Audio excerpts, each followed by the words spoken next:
الشیطان الرجیم بسم اللہ الرحمن الرحیم قال اللہ تعالی فی القرآن المجید وَقُلْ جَاءَ الْحَقُّ وَزَهَقَ الْبَاطِلُ إِنَّ الْبَاطِلَ كَانَ زَهُوقًا۔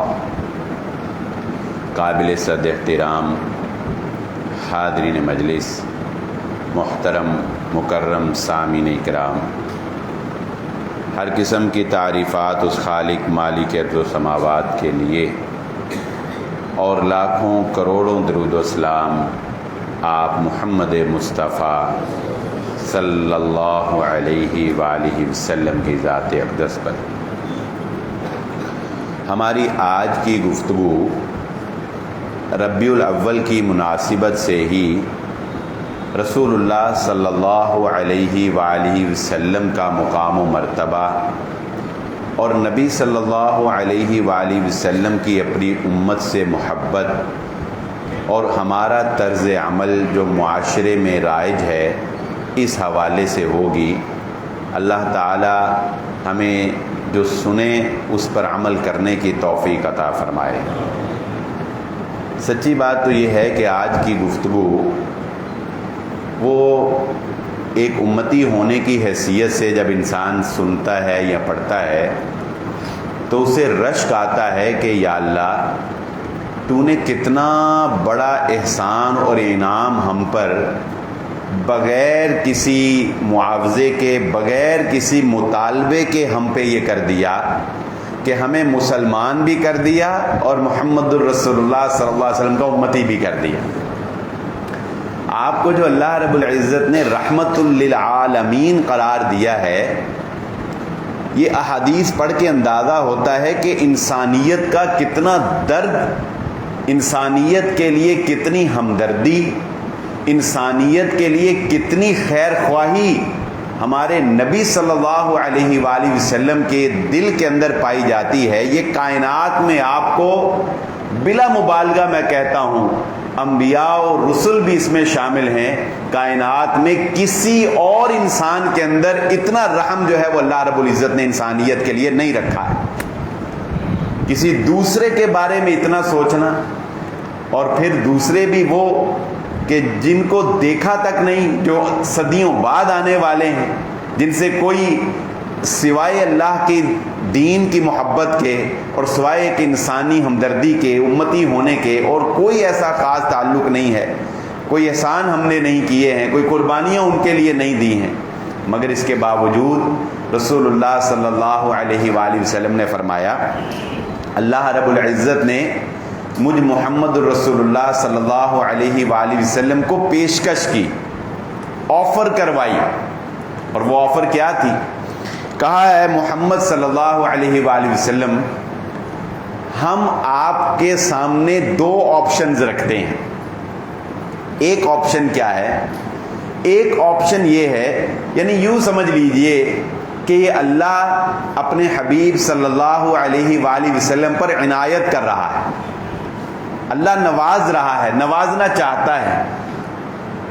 ایک آپشن کیا ہے؟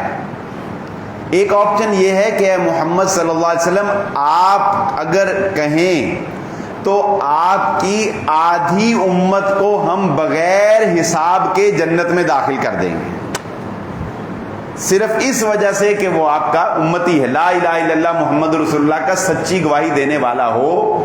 اور ایک حدیث میں، دوسری حدیث میں اس بات کی وضاحت بھی ہے کہ اللہ رب العزت کے ساتھ شرک کرنے والا نہ ہو۔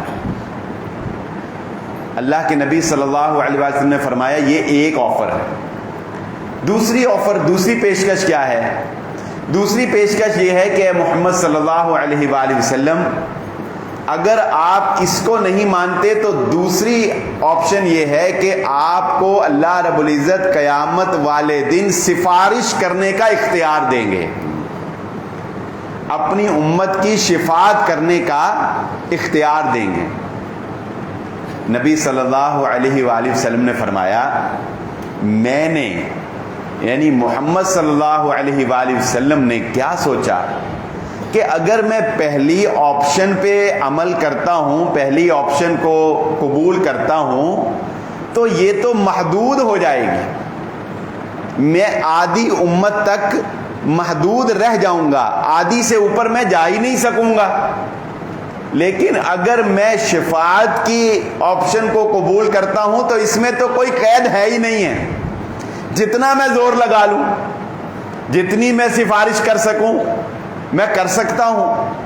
چنانچہ محمد الرسول اللہ صلی اللہ علیہ وآلہ وسلم نے فرمایا، میں نے اللہ رب العزت کو کہا یا اللہ مجھے دوسری آپشن منظور ہے، یہ دوسری آپشن۔ اور دلوں کو باغ باغ کر دینے والی بات اس سے آخر والی ہے۔ اس حدیث کا جو آخری ٹکڑا ہے وہ ہم جیسے گناہگاروں کے لیے ایک اندھیرے میں ایک شمع کا کام کرتا ہے۔ رسول اللہ صلی اللہ علیہ وسلم نے فرمایا، ہے میرے صحابہ، میری شفاعت میری امت کے متقی پرہیزگار لوگوں کے لیے نہیں ہے، میری شفاعت میری امت کے متقین پرہیزگار لوگوں کے لیے نہیں ہے، بلکہ میری شفاعت تو میری امت کے خطا کار اور گناہ گار لوگوں کو جنت میں داخل کروانے کے لیے ہے۔ اس کی وضاحت ایک دوسری حدیث میں اللہ کے نبی صلی اللہ علیہ وسلم نے اور بھی پیارے انداز میں فرمایا کہ جب قیامت کا دن ہوگا لوگ پریشان حال ہوں گے، بڑا وہ طویل حساب کتاب کا دن 50,000 سال کے برابر ختم ہی نہیں ہو رہا۔ لوگ کہیں گے کہ اللہ رب العزت کے سامنے کوئی سفارشی ڈھونڈو، کوئی اللہ کو سفارشی ڈھونڈو۔ چنانچہ انسانیت اکٹھی ہو کر حضرت آدم علیہ السلام کے پاس جائے گی۔ حضرت آدم علیہ السلام کو بتائیں گے آپ کو اللہ نے اپنے ہاتھ سے پیدا کیا، آپ پہلے اللہ رب العزت کے خلیفہ جو دنیا میں اتارے گئے ان کے فضائل بتائیں گے۔ حضرت آدم علیہ السلام کہیں گے نہیں، مجھ سے ایک خطا ہوئی، لہذا جاؤ آگے۔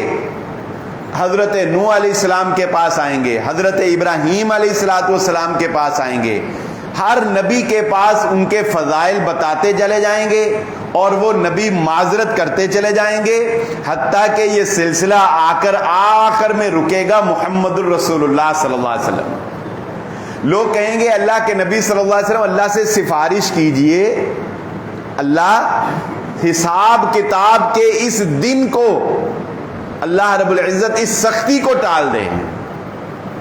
اللہ کے نبی صلی اللہ علیہ وآلہ وسلم فرماتے ہیں، میں پھر اللہ رب العزت کے سامنے سجدہ ریز ہو جاؤں گا، اور جب میں سجدے میں جاؤں گا تو دعا کی قبولیت کا ایک انداز یہ بھی ہے کہ اللہ تعالیٰ کو اپنے تعریفی کلمات بہت پسند ہیں، اللہ کی تعریف کی جائے یہ اس کو بہت پسند ہے، کیونکہ وہ قابل تعریف ہے۔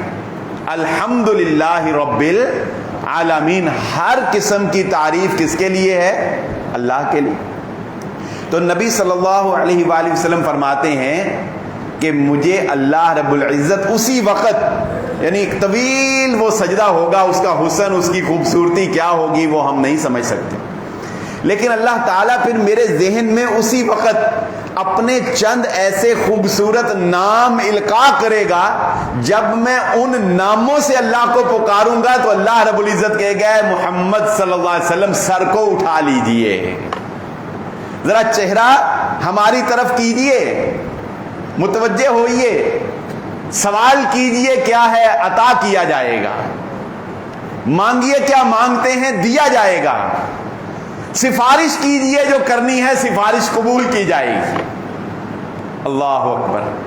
اللہ کے نبی صلی اللہ علیہ وآلہ وسلم پہلی بات کیا ارشاد فرمائیں گے؟ اللہم عجل حسابہم، اے اللہ ان کا حساب جلدی کر دے،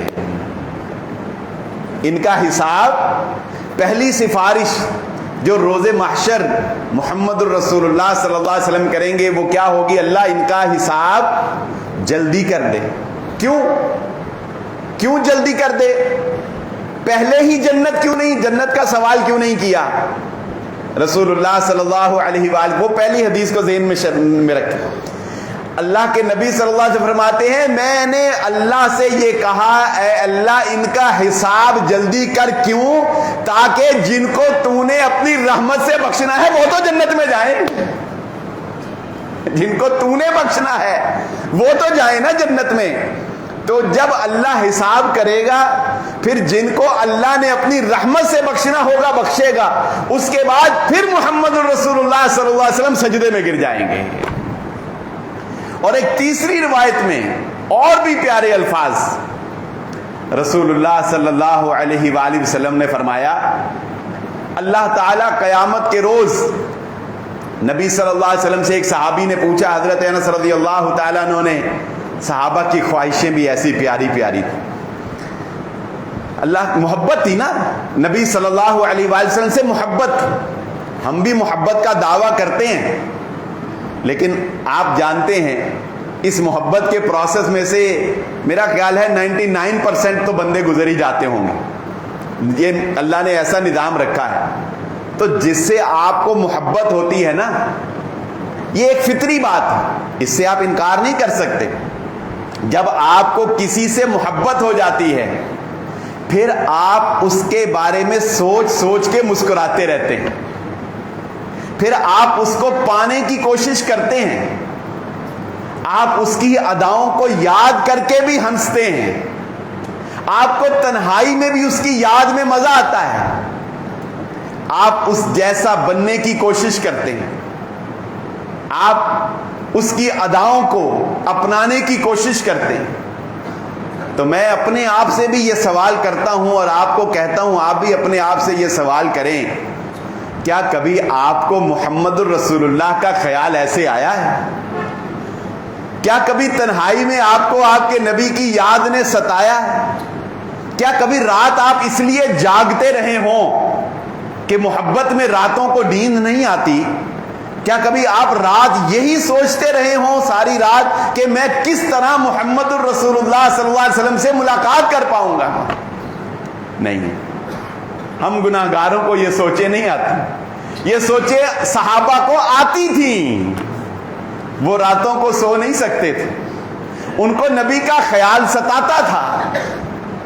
ہمیں عورتوں کے خیال ستاتے ہیں، ہمیں اپنی دنیاوی لذتیں اور محبتیں اور مال کے خیال ستاتے ہیں، ہمیں رات کو نیند اس لیے نہیں آتی کہ صبح کی ڈیل جو ہم نے طے کی ہیں ان کو کیسے مینٹین رکھنا ہے۔ صحابہ کو پتہ ہے کیا خیال آتے تھے کہ قیامت کے دن ہوگا اور امام الانبیاء وہ کہاں ہم کہاں، ملاقات کیسے ہوگی، ملیں گے کیسے، پہچانیں گے کیسے، پکڑیں گے کیسے؟ تو حضرت انس رضی اللہ تعالی نبی صلی اللہ علیہ وسلم پوچھتے ہیں، اللہ کے نبی صلی اللہ علیہ وسلم قیامت کا دن ہوگا، انسانیت جمع غفیر، اگر آپ کو میں نے ملنا ہو تو ملاقات کہاں ہوگی؟ رسول اللہ صلی اللہ علیہ وسلم فرمایا، اے میرے صحابی نمبر 1، مجھے اگر ملنا ہو تو میں پل صراط پہ کھڑا ہوں گا، وہاں آ جانا، وہاں مجھ سے ملاقات ہو جائے گی۔ صحابی نے پوچھا، اللہ کے نبی صلی اللہ علیہ وسلم اگر وہاں نہ ملے پھر؟ کہا اگر وہاں میری تم سے ملاقات نہ ہو تو جہاں پر ترازو لگا ہوگا، لوگوں کے نامہ اعمال تولے جا رہے ہوں گے، وہاں آ جانا، وہاں مجھ سے ملاقات ہو جائے گی۔ صحابی نے پوچھا، اللہ کے نبی صلی اللہ علیہ وسلم اگر وہاں بھی ملاقات نہ ہو تو پھر؟ رسول اللہ صلی اللہ علیہ وسلم نے فرمایا، میرے صحابی پھر حوض کوثر پہ آ جانا، حوض کوثر پہ مجھ سے ملاقات ہو جائے گی، قیامت والے دن ان 3 جگہوں پر تم محمد الرسول اللہ صلی اللہ علیہ وسلم کو پاؤ گے۔ اللہ تعالی ہمیں قیامت کے روز آپ سے ملاقات نصیب فرما دے، حوض کوثر سے پانی پینا نصیب فرما دے۔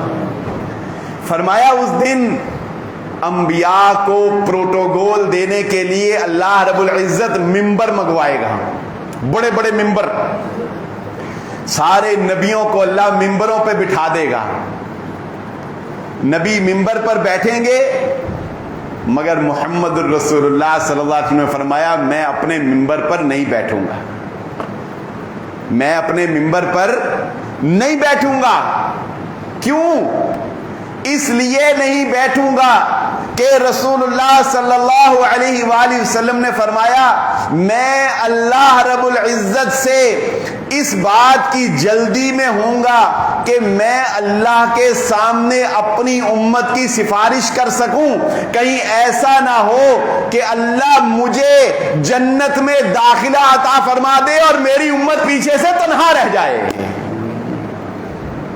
جس دن جنت میں جانے کے لیے انسانیت بے تاب ہوگی، بے چین ہوگی اور تڑپ رہی ہوگی، جس دن نبی بھی ربی نفسی نفسی کہہ رہے ہوں گے، اس دن امت کے لیے میدان محشر میں اگر کوئی یہ کہتا ہے کہ میں جنت میں پہلے اس لیے نہیں جا رہا کہ اپنی امت کو لے کے جاؤں گا، وہ کوئی اور نہیں میرے آپ کے نبی محمد الرسول اللہ صلی اللہ علیہ وسلم۔ تو اللہ نے اپنی رحمت سے جن کو بخشنا تھا بخش دیا، انبیاء اکرام بھی چلے گئے، پھر رسول اللہ صلی اللہ علیہ وآلہ وسلم نے فرمایا میں پھر اللہ کے آگے سجدہ ریز ہوں گا، وہ ایک طویل سجدہ ہوگا، پھر اللہ رب العزت رحمت فرمائیں گے اور کہیں گے اے محمد سر کو اٹھائیے، اٹھائیے اور ہماری طرف دیکھیے، اس چہرے کو ہماری طرف کیجئے اور بتائیے اب کیا چاہیے۔ اللہ کے نبی صلی اللہ علیہ وآلہ وسلم فرمائیں گے یا اللہ میری امت، ربی امتی ربی امتی، حساب ہو چکا ہوگا، جہنم میں لوگ جا چکے ہوں گے، جنت میں لوگ جا چکے ہوں گے، لیکن رسول اللہ صلی اللہ علیہ وآلہ وسلم اپنی امت کی شفاعت کے لیے میدان محشر میں موجود ہوں گے۔ اللہ رب العزت پوچھیں گے اے محمد صلی اللہ علیہ وسلم بتائیے، نبی صلی اللہ علیہ وسلم فرمائیں گے میری امت۔ اللہ تعالیٰ کہیں گے اچھا ٹھیک ہے محمد صلی اللہ علیہ وسلم، جس بندے کے دل میں جو کہ دانے کے برابر بھی ایمان موجود ہے اسے جہنم سے نکال لیجیے۔ مسلمان جہنم میں چلے گئے ہوں گے اپنے اعمال کی سزا بھگتنے کے لیے، اللہ تعالیٰ کہیں گے محمد صلی اللہ علیہ وسلم جس کے دل میں جو کے دانے کے برابر ایمان ہے اسے نکال لیجئے۔ رسول اللہ صلی اللہ علیہ وآلہ وسلم نکال لائیں گے، پھر سجدے میں گر جائیں گے، پھر سفارش، پھر لمبا سجدہ، دعائیں، التجائیں، گڑ گڑاہٹ، رونا، اللہ کو پکارنا، ربی امتی ربی امتی۔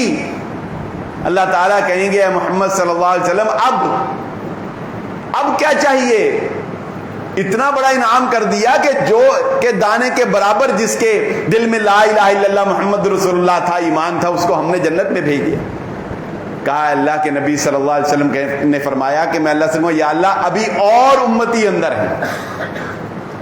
اللہ تعالیٰ فرمائیں گے اچھا ٹھیک ہے جائیے اور رائی کے دانے کے برابر، رائی کے دانے کے برابر جس کے دل میں ایمان ہے اسے بھی جہنم سے نکال لیجیے۔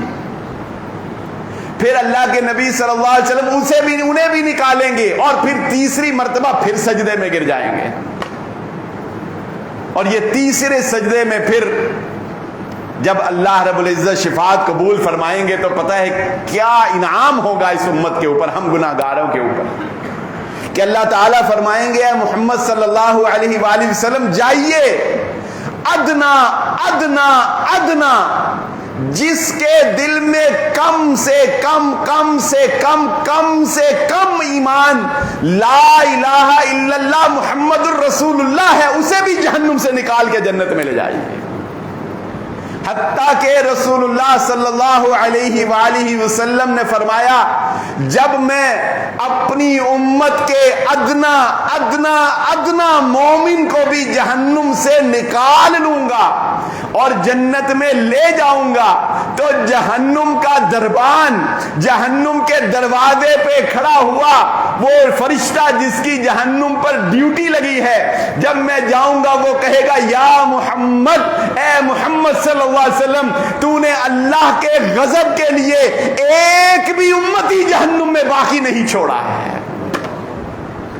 ایک بھی امتی باقی نہیں چھوڑا ہے۔ یہ محمد الرسول اللہ صلی اللہ علیہ وآلہ وسلم کی شفاعت ہے جو اپنی امت کے لیے. یہ مناظر کیسے ہوں گے یہ ہم سمجھ نہیں سکتے. یہ بات سمجھ لیجئے, قیامت کا منظر کیسے جہنم میں رسول اللہ صلی اللہ علیہ وسلم نکالیں گے, وہ کیا منظر ہوگا, وہ سجدہ کہاں ہوگا, وہ کیسے مخلوق ہوگی, وہ کیسے اللہ رب العزت سے بات ہوگی, یہ سب غیب کی باتیں ہیں جن پر ہم نے صرف ایمان لانا ہے. لیکن چلے ایک بات ضمناً ذکر کر دیتا ہوں, پھر بات کو آگے بڑھاتے ہیں کہ ایمان لانا غیب کی باتوں کے اوپر اس دور کے اندر اور زیادہ آسان ہو گیا ہے.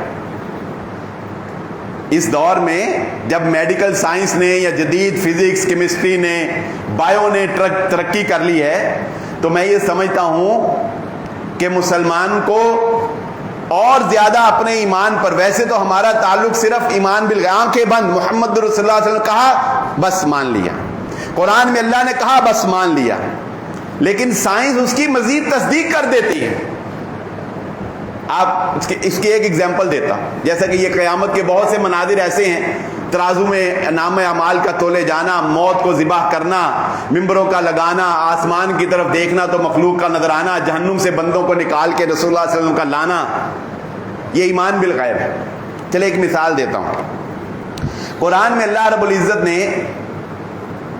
حضرت سلیمان علیہ السلام کا واقعہ ذکر کیا, بڑا مشہور ہے. قال عفریت من الجن, جب بلقیس کا تخت لانے کے لیے حضرت سلیمان علیہ السلام نے کہا تھا کہ کون ہے جو بلقیس کا تخت اس کے یہاں پہنچنے سے پہلے میرے پاس لے آئے گا, تو ایک جن نے کہا حضور والا میں اس تخت کو آپ کے پاس لے کے آؤں گا, یہاں تک کہ قبل ان تقوم من مقامک, یہاں تک کہ آپ اپنی جگہ سے کھڑے ہوں, آپ کے کھڑے ہونے سے پہلے میں یہاں لے آؤں گا. اچھا, قال الذی عنده علم من الکتاب, ہم آج تک یہی لڑتے رہے وہ لانے والا انسان تھا یا جن, لیکن قرآن کیا کہتا ہے, جو بندہ علم رکھتا تھا اس نے کہا حضور والا پلک جھپکنے سے پہلے تخت یہاں ہوگا, پلک جھپکنے سے, عنده علم من الکتاب, وہ اس تخت کو پلک جھپکنے سے پہلے علم کی بنیاد کے اوپر لے کے آیا. جن یا انسان تھا یہ بحث بات کی, چھوڑ دیں ایک دفعہ کہ وہ جن تھا یہ, لیکن قرآن میں یہ بات پکی ہے کہ وہ لایا کس بنیاد پہ تھا, علم کی بنیاد کے اوپر. آج کا انسان یہ سمجھتا ہے کہ جتنی ترقی میں نے کر لی ہے اس سے پہلے کبھی نہیں ہوئی, یہی سمجھتا ہے. لیکن اب قرآن کی اس بات کی تصدیق آج ہو رہی ہے, اکتوبر کے مہینے میں. آپ کو شاید علم ہوگا, اکثر لوگ تو نیوز وغیرہ دیکھتے ہیں, میں نے اس پر ایک دفعہ ایک جمعے میں بیان بھی کیا تھا کہ 3 تاریخ سے لے کر 3 اکتوبر سے یہ 10 اکتوبر تک عالمی سطح پر نوبل پرائز تقسیم کیا جاتا ہے. پہلے یہ ایک بندے کو دیا جاتا تھا, اب انہوں نے اس کو سبجیکٹ وائز تقریباً 7 کیٹیگریز میں تقسیم کر دیا ہے. کیمسٹری کا الگ ہے, بایو کا الگ ہے, پیس کا الگ ہے, کوئی میڈیکل کا الگ ہے. تو اس دفعہ 3 سائنٹسٹ جن کو بایو کے اندر نوبل پرائز دیا گیا ہے, جانتے ہیں ان کو یہ نوبل پرائز کیوں دیا گیا ہے؟ 3 سائنٹسٹ کو نوبل پرائز بایو کے اندر دیا گیا ہے. کیوں دیا گیا ہے؟ انہوں نے 40 سال کی ریسرچ کے بعد یہ ثابت کر دیا ہے کہ آنے والے وقت میں ایسا ممکن ہو سکے گا کہ اگر آپ کسی انسان کو یا کسی چیز کو ایک جگہ سے ٹریول کروا کے دوسری جگہ پر بھیجنا چاہتے ہیں تو پلک جھپکنے میں وہ چیز دوسری جگہ پہنچ جائے گی. یہ رومال ہے نا, رومال, اگر میں یہاں بیٹھا اس کو نیو یارک بھیجنا چاہوں, اگر میں رشیا بھیجنا چاہوں, تو تھیوری سے انہوں نے, آج تک یہ ایک وہم تھا, یہ خیال تھا انہوں نے پروف کر دیا. اب دنیا اس کو مانتی ہے کہ ایسا ہونا ممکن ہے, اور اب نیکسٹ اس پہ سرچ ہوگی, اور نیکسٹ انسان زندگی رہے نہ رہے, ہم دیکھیں نہ دیکھیں, لیکن ہماری نسلیں دیکھیں گی کہ انسان جہاں تک پہنچے گا, جہاں تک حضرت سلیمان علیہ السلام کے پاس وہ بندہ پہنچا تھا کہ آپ یہاں بیٹھے بیٹھے پلک جھپکنے سے پہلے کسی ملک کا تخت یہاں پر لا سکتے ہیں. دنیا آج اس بات کو مان چکی, نوبل پرائز ملا ان کو. یہ کس چیز کی تصدیق ہوئی بتائیں؟ قرآن کی تصدیق ہوئی کہ نہیں ہوئی؟ قرآن میں سلیمان علیہ السلام کے دور کا یہ واقعہ لکھا ہے. ایسا ہونا ناممکن نہیں ہے, ایسا ہونا ممکن ہے. سائنس کہتی ہے قرآن سچی کتاب ہے. تو ہم جب محمد الرسول اللہ صلی اللہ علیہ وآلہ وسلم کی بات کرتے ہیں, جب ہم قیامت کی بات کرتے ہیں, جب ہم عذاب قبر کی بات کرتے ہیں, جب ہم آخرت کی بات کرتے ہیں, تو یاد رکھ لو یہ سب کچھ ہونا ممکن ہے, کیونکہ میرے نبی محمد الرسول اللہ صلی اللہ علیہ وآلہ وسلم نے بتایا. اور ہمارا حال یہ ہے, امتی ہونے کا شرف تو ہمیں مل گیا. چلے ایک اور روایت سن لیتے ہیں, پھر اگلی بات کرتے ہیں. اپنے گریبانوں میں پھر بعد میں جھانکتے ہیں.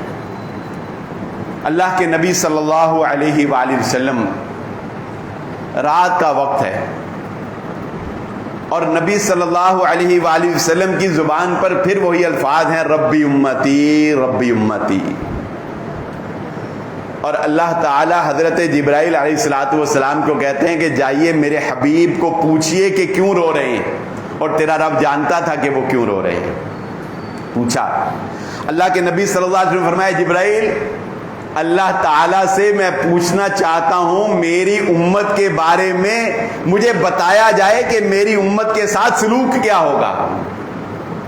کوئی پکچر کلیئر ہونی چاہیے, کوئی واضح پکچر, کوئی ایسی نوید, کوئی ایسی خوشخبری جس سے میرا دل خوش ہو جائے.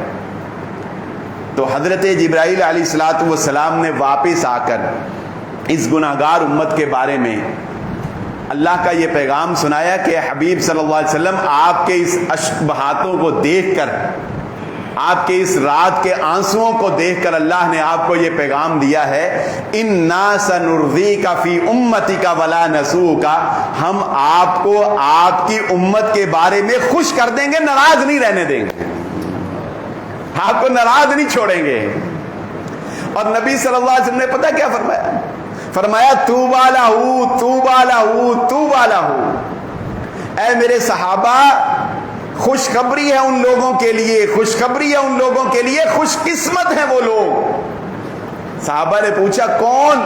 فرمایا میرے بھائی.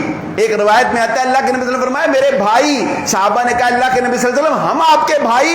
نبی صلی اللہ علیہ وسلم فرمایا نہیں, انتم اصحابی, تم تو میرے صحابہ ہو. یہاں میں ان لوگوں کا تذکرہ کر رہا ہوں, وہ لوگ بڑے ہی خوش نصیب ہیں, میں ان لوگوں سے بہت ہی خوش ہوں. کون سے لوگ؟ جو تمہارے بعد آئیں گے, جنہوں نے مجھے دیکھا بھی نہیں ہوگا اور بغیر دیکھے مجھ پر ایمان لے آئیں گے. تم نے تو معجزے دیکھے ہیں, تم نے تو محمد الرسول اللہ صلی اللہ علیہ وسلم کے ہاتھوں سے چشمہ جاری ہوتا دیکھا ہے, تم نے تو چاند دو ٹکڑے ہوتے دیکھا ہے نا, تم نے تو میرے چہرے پر انوار کو دیکھا ہے. وہ خوش نصیب وہ ہیں جنہوں نے مجھے دیکھا نہیں ہوگا, مگر صرف میرا ذکر سن کے وہ مجھ سے محبت کریں گے, میرا ذکر سن کے وہ مجھ پر ایمان لے آئیں گے. ایسے لوگ خوش نصیب لوگ ہیں جو جن کو محمد رسول اللہ فرما رہے ہیں کہ وہ میرے بھائی ہیں. اور یہ اعزاز کیا کم ہے کہ رسول اللہ صلی اللہ علیہ وآلہ وسلم نے ارشاد فرمایا, ہر نبی کو اللہ رب العزت نے ایک ایسی دعا دی ہے کہ جس کے بارے میں اللہ نے کہا کہ جب آپ یہ دعا کہہ کے مانگیں گے نا تو ہم لازماً قبول کریں گے. اللہ کے نبی سے فرماتے ہیں کہ ہر نبی نے اپنی دعا اپنی زندگی میں مانگ لی, ہر نبی نے اپنی زندگی میں اپنی دعا اپنی وہ سہولت تھی اس سے فائدہ اٹھایا. رسول اللہ صلی اللہ علیہ وسلم فرمایا میں نے اپنی وہ ایک مقبول دعا کس کے لیے؟ فاطمہ کے لیے, زینب, ام کلثوم, حسن, حسین, علی کے لیے, عباس, حمزہ کے لیے نہیں, کس کے لیے؟ نبی صلی اللہ علیہ وسلم فرمایا میں نے اپنی وہ ایک دعا اپنی امت کی شفاعت کے لیے قیامت والے دن محفوظ کر چھوڑی ہے. میں قیامت والے دن مانگوں قبول ہوگی. لیکن ہم کیا کر رہے ہیں؟ کیا یہ طریقہ جو آج آپ کو بازاروں کے اندر نظر آ رہا ہے، اور ہم عرصہ دراز سے یہ بات کہتے ہیں کہ جب آپ کسی بھی غلط کام کو روکتے نہیں ہیں، بارڈر اس کا ایک جو ہے وہ نہیں لگاتے، تو جب کوئی قوم بارڈر کراس کر جاتی ہے پھر اس کو روکنے والا کوئی نہیں ہوتا. جب پانی بند توڑ کے آگے نکل جاتا ہے پھر وہ اینڈ سمندر تک جا کے چھوڑتا ہے جان. بند لگا رہے جب تک وہ رکا رہتا ہے نا، جب وہ بند ٹوٹ جائے گا تو پھر وہ سیلاب آئے گا تو پھر وہ سب کچھ بہا کے لے کے جائے گا. تو جب آپ نے نبی صلی اللہ علیہ وآلہ وسلم کے میلاد کے نام پر لوگوں کو پہلے یہ کہا کہ خوب جشن مناؤ بھائی، یہ عید ہے، اس کو عید قرار دیا، خوب جشن مناؤ. اب مفتی منیب الرحمان ہوں یا وہ سعید احمد اسد صاحب ہوں یا کوئی بھی بڑے جو ان کے علماء ہیں ہمارے اہل سنت والجماعت کے یا بریلوی مکتبہ فکر کے، اب وہ بھی سر پکڑ کر بیٹھے ہیں اور ہاتھ جوڑ جوڑ کر کہتے ہیں کہ بھائی یہ جو تم کر رہے ہو یہ نہ کرو، یہ دین نہیں ہے، یہ بدنامی ہے. لیکن لوگ رکتے ہیں. اب آگے سے آگے، پہلے یہ تھا کہ صرف گلیاں سجتی تھیں. جب میں نے تعلیم مکمل کی ہے نا جامعہ سلفیہ سے، تو 1 سال تقریباً میں نے گارمنٹس کا کام کیا، ایکسپورٹ کا. تو مدن پورے ہم نے ایک سٹیچنگ یونٹ لگایا تھا. تو اس وقت تو مجھے علم نہیں تھا، یہ پرانی بات ہے، اب بھی شاید یہی حال ہو، اب بلکہ بڑھ گیا ہوگا میرا خیال. تو مدن پورے کی گلیاں نا ایسے کنٹینیو بڑی ایسے یکے بعد دیگرے ہیں. تو اس وقت ان گلیوں کو ایسے سجایا جاتا تھا کہ مجھے یاد ہے ایک گلی کے اوپر اس وقت کوئی 15-17 سال پرانی بات ہے، ایک گلی پہ اس وقت 2-3 لاکھ روپیہ لگتا تھا. اور یہی کافی نہیں، اور ادھر لوگوں کی بیچاروں کی مالی حالت آپ کے سامنے ہی ہے. وہ ہمارے ساتھ والا پڑوسی تھا، وہ کہتا تھا میں نے بجلی کا بل نہیں دینا، مجھے 6 مہینے قید ہو جائے. میں قید برداشت، قید کاٹ لیتے تھے، بل نہیں دیتے تھے، لیکن گلی کے اوپر پیسے لگانے. اور پھر یہی کافی نہیں، اینڈ پہ وہ جو مشہور وہاں کے کوئی ایم پی اے صاحب ہوتے تھے وہ آتے تھے اور ساری گلیوں کا وزٹ کرتے تھے، اور اس کے بعد جس کی گلی پہ سب سے زیادہ پیسہ لگا ہوتا تھا اسے ایک ٹرافی جو ہے وہ بطور انعام دی جاتی. یہ دین نہیں ہے، یہ انٹرٹینمنٹ ہے، یہ انجوائمنٹ ہے. نبی صلی اللہ علیہ وسلم کی پوری زندگی میں اور صحابہ کی پوری زندگی میں آپ کو لغویات، اس طرح کی فضولیات، فضول انٹرٹینمنٹ اور فضول قسم کی جو ہمارے معاشرے میں ہو رہا ہے اسراف اور فضول خرچی، یہ آپ کو کہیں نظر نہیں آئے گی. یہ دین کا مزاج ہے. اسی طرح آپ دیکھ لیں حج اور عمرہ کے موقع کے اوپر بھی جو لوگ اس کو انجوائے کرنے جاتے ہیں، انٹرٹینمنٹ کے لیے جاتے ہیں، جو اس پر ولاگ بنا رہے ہیں، جو اس پر پوری ویڈیو بنا رہے ہیں، انہیں کیا پتا کہ روحانیت کیا ہوتی ہے، انہیں کیا پتا کہ روح میں اتر جانے والی تنہائی کی عبادت کیا ہوتی ہے. ہم اس سوشل میڈیا کے دور میں تنہائی کی عبادت سے محروم ہو گئے. میں ویسے آپ کو ایک مشورہ دوں گا کہ کوشش کیا کریں کبھی زندگی میں کوئی ہفتے مہینے میں کوئی ایک آدھا ٹائم ایسا بھی ہو جب صرف اور صرف آپ ہوں اور آپ کا اللہ. کوئی ٹائم ایسا نکالا کریں.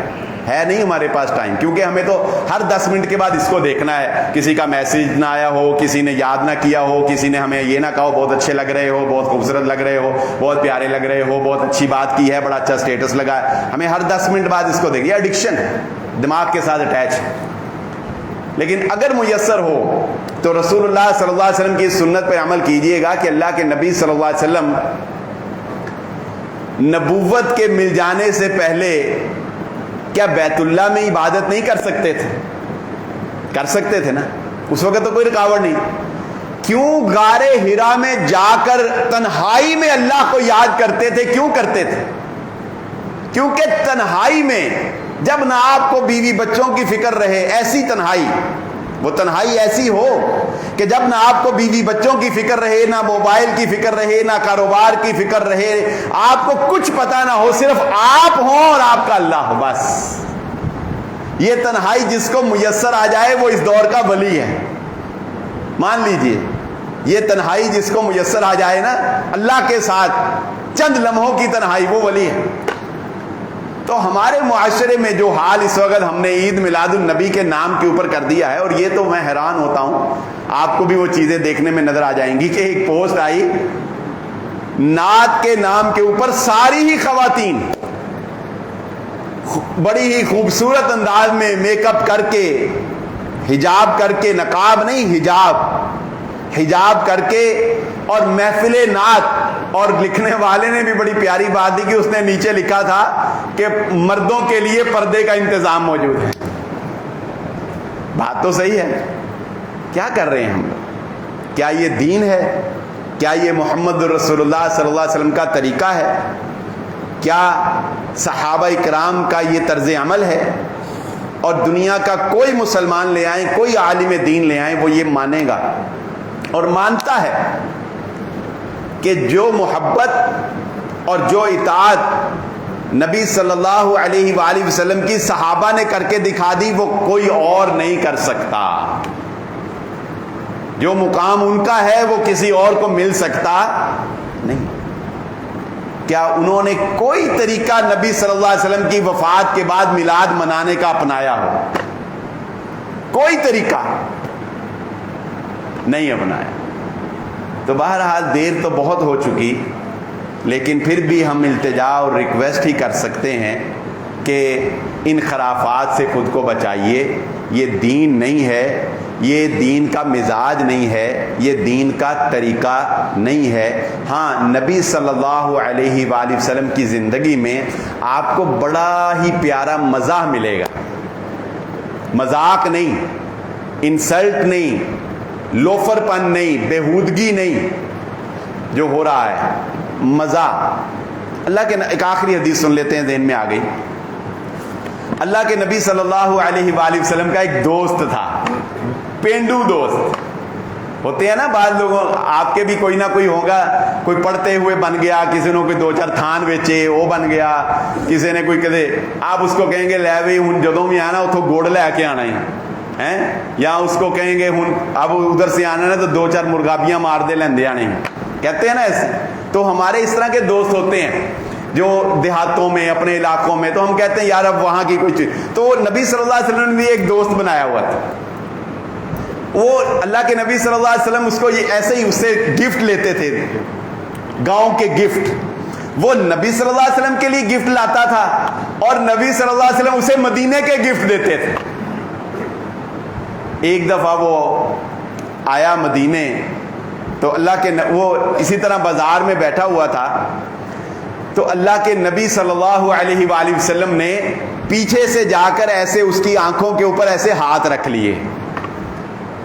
ہم سمجھتے ہیں دین بڑا ہی خوشک قسم کا دین ہے، بس منہ پہ ایسے غصہ چڑھا رہے، مولوی صاحب نے فتویٰ بھی کوئی نہ پوچھے، سائڈ تو سجے کھبے ہو کے ننگو، سلام بھی کوئی نہ لوے۔ نہیں، ایسی بات نہیں ہے۔ نبی صلی اللہ علیہ وسلم کو ایک روب اللہ نے دیا تھا، ادب تھا، مگر صحابہ نبی صلی اللہ علیہ وسلم سے کبھی بھی ہچکچاتے نہیں تھے کہ کوئی خوف سا ہو کہ ہم آپ سے بات ہی نہ کر سکیں، ایسا نہیں، ایسا خوف نہیں ہے۔ تو نبی صلی اللہ علیہ وسلم نے ایسے اس کی آنکھوں کے اوپر ایسے ہاتھ رکھ لیا کہ کون؟ اس نے کہا کون ہے؟ وہی جو ہم کہتے ہیں پہچانو کون ہے؟ تو اس نے ایسے ہاتھ اٹھائے زور سے، تو اس نے مڑ کے دیکھا تو محمد الرسول اللہ صلی اللہ علیہ وسلم۔ رسول اللہ صلی اللہ علیہ وسلم نے مزاحن کہا، لوگوں یہ، اور ذرا بیچارہ کالا سا تھا، اتنا خوبصورت بھی نہیں تھا، جیسے کوئی دیہاتی لوگ ہوتے ہیں بیچارے، سادہ مرادہ سا تھا، خوبصورت نہیں تھا۔ تو نبی صلی اللہ علیہ وسلم نے کہا، لوگوں اس غلام کو کون خریدے گا؟ اس غلام، مذاقن، کون اس غلام کو خریدے گا؟ تو اس نے بھی آگے سے کہا کہ اللہ کے نبی صلی اللہ علیہ وسلم، اس کالے غلام کے آپ کو کیا پیسے ملنے ہیں؟ اس کو کس نے پسند کرنا ہے؟ اس کو کس نے خریدنا ہے؟ اس کی کیا ویلیو؟ اس کی کوئی ویلیو نہیں ہے۔ تو اللہ کے نبی صلی اللہ علیہ وسلم نے فرمایا، تجھے کیا پتا دنیا میں تیری ویلیو نہیں ہے، اللہ کے ہاں تیرا کیا مقام ہے؟ اللہ کے ہاں تیرا کیا مقام ہے، لوگوں کو کیا پتا تیرا بڑا مقام ہے۔ تو یہ محمد رسول اللہ صلی اللہ علیہ وسلم کی زندگی ایک بڑی نارمل لائف تھی، ایک بڑی انٹرٹینمنٹ سے بھرپور، ایک بڑی مزاح سے بھرپور لائف تھی. آپ مسجد میں صحابہ کے ساتھ مذاق کرتے تھے، مزاح کرتے تھے، ایک دوسرے کے ساتھ اچھی گفتگو کرتے تھے. نبی صلی اللہ علیہ وسلم ایسا نہیں ہے کہ کوئی بڑی خشک مزاجی والی ہم کہیں کہ آپ لائف گزارے، اچھی لائف. لیکن یہ جو کچھ ہو رہا ہے یہ بہرحال دین نہیں ہے. اللہ رب العزت سے دعا ہے اللہ تعالیٰ مجھے اور آپ کو جو کہا اور جو سنا سمجھنے کی اور عمل کرنے کی توفیق عطا فرمائے. وآخر دعوانا الحمدللہ.